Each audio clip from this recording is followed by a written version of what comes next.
જય ધન્વંતરી. ચરક સંહિતાના આ એક સરસ શ્લોકનું પાલન બધા વ્યક્તિઓએ ખરેખર કરવું જોઈએ.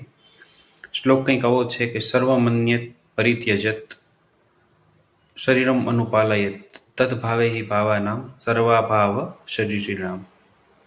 આ શ્લોકનો મતલબ એવો છે કે બધા જ કાર્યો છોડીને સૌથી પહેલા શરીરનું પાલન કરવું જોઈએ. કારણ કે જેટલા પણ ભાવો છે, જેમ કે ધર્મ, અર્થ, કામ અને મોક્ષ, આ ચાર ભાવ, એ સિવાયની જે કંઈ પણ એષણાઓ એટલે કે ઈચ્છાઓ છે, જેમ કે પ્રાણેષણા એટલે જીવની ઈચ્છા, ધનેષણા એટલે ધન કમાવાની ઈચ્છા, અને પરલોકેષણા એટલે સ્વર્ગ પ્રાપ્તિની ઈચ્છા. જે કંઈ પણ ઈચ્છાઓ છે એના માટેના જે કંઈ પણ કર્મો કરવા પડે, જે કંઈ પણ ભાવ છે, એ શરીરને રહેવાથી જ છે, શરીરને સારું રહેવાથી જ છે.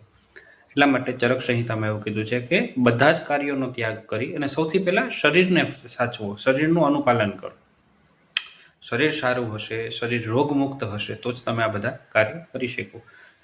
એક ઉદાહરણ તરીકે કોઈ પણ વ્યક્તિને પેરાલિસિસ થઈ ગયું છે, જેના હાથ અને પગ બંને પેરાલાઇઝ થઈ ગયા છે, તો એ વ્યક્તિ પથારીવશ થઈ ગયો છે.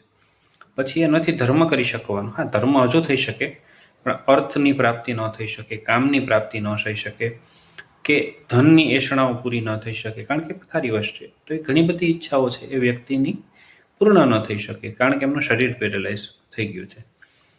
તો બધા કાર્યનો ત્યાગ કરી અને સૌથી પહેલા શરીરનું પાલન કરવું જોઈએ. જય ધન્વંતરી.